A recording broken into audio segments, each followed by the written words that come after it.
काम करना पड़ेगा, करके कुछ दिखाना पड़ेगा। अभी तक ऐसा कुछ दिखा नहीं। ना विद्यार्थी के तौर पर उन्होंने बहुत बड़ा कोई तोप मारा है, तोप छोड़ा है। जो आदमी मुख्यमंत्री, देखिए मैं ये नहीं मानता हूं कि डिग्री पाने से कोई आदमी समझदार हो जाएगा। हम लोग के माँ बाप, दादी, हर परिवार में ऐसे लोग हैं जो पढ़े लिखे नहीं लेकिन बहुत समझदार हैं। परिस्थितिवश आप पढ़ाई नहीं कर पाए, स्कूल नहीं था, साधन नहीं था, पैसा नहीं था, वो बात समझ में आती है। लेकिन जिसके माँ बाप मुख्यमंत्री हैं, वो बच्चा 10वां नहीं पास किया, तो ये दिखाता है कि शिक्षा के प्रति आपकी सोच क्या है। जो आदमी 9वां फेल है, वो बता रहा है कि हम बिहार के विकास का रास्ता बता देंगे। जिसको ये नहीं मालूम है कि जीडीपी क्या है और जीडीपी ग्रोथ क्या है, वो बता देगा कि बिहार का सुधार कैसे हो जाएगा।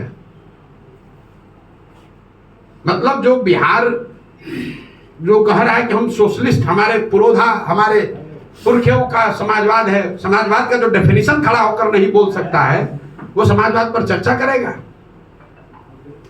वो समाजवाद पर चर्चा करेगा। तेजस्वी यादव को मैं चुनौती दे रहा हूं, जरा खड़े होकर सोशलिज्म पर 5 लाइन बोल दो बिना कागज देखे हुए। तो क्या सोशलिस्ट है, सोशलिज्म है क्या, खाली ये बता दो, बता दो, हम मान लेंगे, आपको नेता मान लेंगे।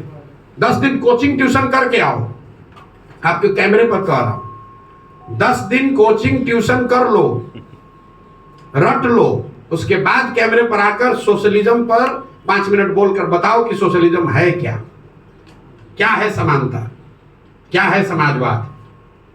इतना हल्का मत कीजिए।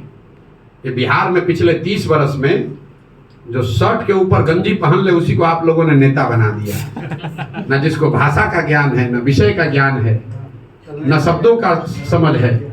जो जितना गलत बोल रहा है, जो जितना बड़ा लंपट है, उसी को आप लोग बताते हैं जमीनी नेता है। इसीलिए ये दुर्दशा हुई है। ये ज्ञान की भूमि रही है, यहाँ भगवान को आकर ज्ञान मिला है।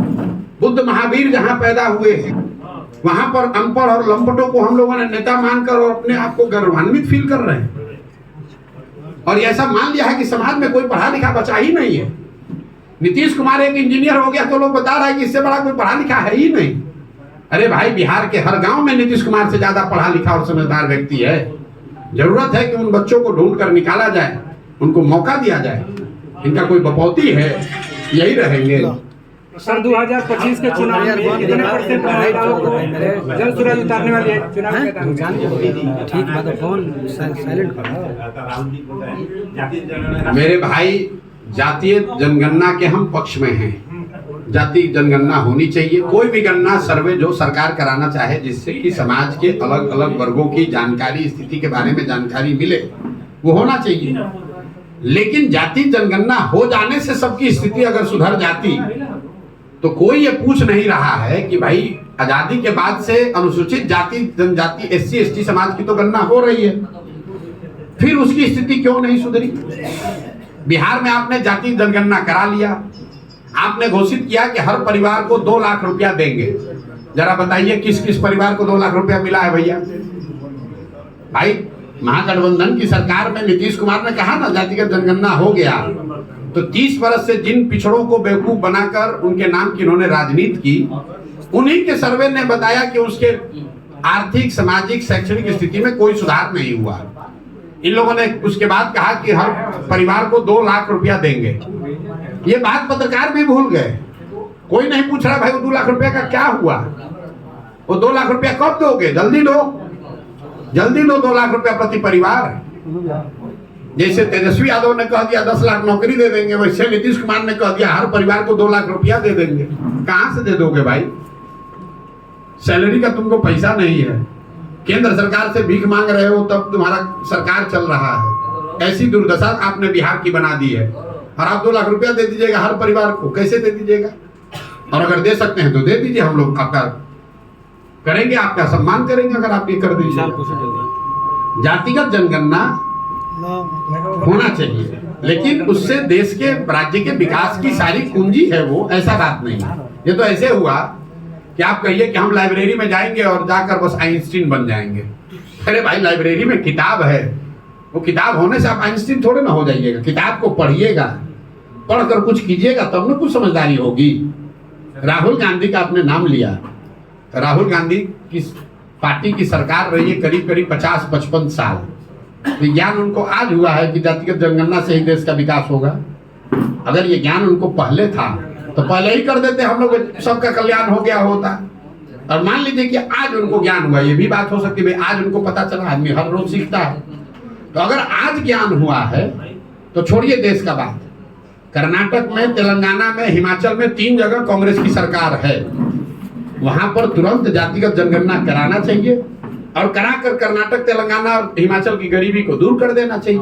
पूरा देश नतमस्तक होकर राहुल गांधी को मान लेगा कि ये भगवान के भेजे हुए नए दूत हैं, इनके पास वो कुंजी है, वो तरीका है कि भाई जातिगत जनगणना होगा, गरीबी खत्म हो जाएगा खटाखट। कल आपने कहा था कि 40 सीटों पर मुस्लिम कैंडिडेट उतारिएगा, अगर 40 सीटों पर आरजेडी अगर कैंडिडेट उतारती है मुस्लिम, तो आप क्या करेंगे? मेरे भाई, मैंने कोई मुसलमानों के नजरिए से नहीं कहा है। जो जन सुराज का फॉर्मूला है, जन सुराज सिर्फ काबिल आदमी को चुनाव लड़ाएगा। हमारे लिए काबिलियत पैमाना है, लेकिन हर समाज में चुनाव तो 243 आदमी लड़ेगा और बिहार में काबिल तो लाखों लोग हैं। तो उसमें से किस समाज के कितने काबिल लोगों को लिया जाए, उसके लिए ये फॉर्मूला बनाया गया कि जिस समाज के लोगों की जितनी संख्या है उसको उतनी भागीदारी, उस समाज के उतने काबिल लोगों को भागीदारी मिल जाएगी। उस हिसाब से मुसलमानों की आबादी अगर 18% है तो करीब करीब 40 सीट पर काबिल मुसलमान आदमी लड़ना चाहिए। हमने आरजेडी को लेकर दूसरी बात कही, हमने ये कहा कि 30 वर्ष से जिस समाज के वोट से ये अपना लालटेन जला रहे हैं, जिस समाज के ये हिमायती बनने की कोशिश कर रहे हैं, दावा करते हैं, उसके लिए उन्होंने किया कुछ नहीं। लेकिन अब चलो तुमको चुनौती देते हैं, तुम बता दो कि जो 40 सीट दोगे तो हम वहां पर छोड़ देंगे, हम मुस्लिम वहां पर उम्मीदवार नहीं देंगे, वहां हम हिंदू लड़ा लेंगे, कोई बात नहीं, क्योंकि हमारे पास तो हर समाज का काबिल आदमी है। लेकिन इनका दम नहीं है। हमने कहा अगर वो चुनौती स्वीकार कर ले तो पहले देकर दिखाएं। भैया, जहां सबसे ज्यादा मुसलमान होता है वहां जाकर खुद चुनाव लड़ते हैं ये लोग। इनके भाई जहां चुनाव लड़े थे, जरा जाकर देखिए कि उस क्षेत्र में कितने मुसलमान, जो जितना बड़ा नेता है आरजेडी का, वो खोजता है कि यहाँ मुसलमान कितना है ताकि हमको मुफ्त का वोट मिल जाए। इसलिए ये चुनौती दी है और अगर चुनौती स्वीकार करेंगे तो हम मान मिलेंगे। कटिहार एक जिला आपने सुना होगा, कटिहार में 47% मुसलमान है, वहां आरजेडी ने एक भी मुसलमान को टिकट कभी नहीं दिया है। ये तो मुसलमानों को बेवकूफ बनाते हैं। जहां मुसलमानों की आबादी है वहां पर उसको टिकट नहीं देंगे, जहां मुसलमानों की आबादी नहीं होगी वहां टिकट दे देगा, हार जाएगा, और जहां मुसलमानों की आबादी होगी वहां खुद चुनाव लड़ते हैं। आनंद जी जैसे लोग जुड़े हैं सर आपके साथ जिले में, क्या कुछ कहना चाहेंगे? आरक्षण को लेकर प्रशांत किशोर की सोच ये है कि जो संवैधानिक व्यवस्था आरक्षण को लेकर बाबा साहब अम्बेडकर के संविधान में है वो बनी रहनी चाहिए। कुछ लोगों का ये कहना है कि संविधान में तो इसका प्रोविजन 10-20 साल के लिए किया गया था, इसको इतना लंबा क्यों चलाया जा रहा है? तो संविधान में ये व्यवस्था 10-20 साल के लिए इसलिए की गई थी कि जब 10-20 साल में समाज के वो वर्ग सामान्य वर्गों के बराबर आ जाएंगे, लेकिन वो किसी वजह से नहीं आए। तो आरक्षण की व्यवस्था तब तक चलनी चाहिए जब तक जिन वर्गों को आरक्षण का लाभ मिल रहा है वो सामान्य वर्गों के बराबर आर्थिक, सामाजिक, शैक्षणिक नजरिए से उनके बराबर ना हो जाए।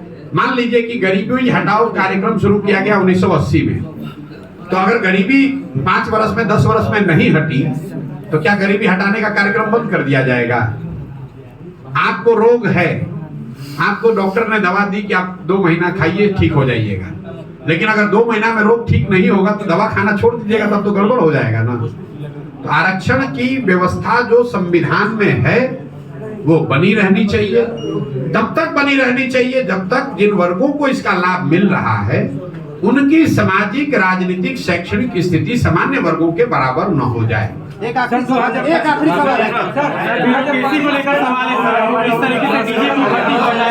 ठीक है भैया, बहुत बहुत धन्यवाद।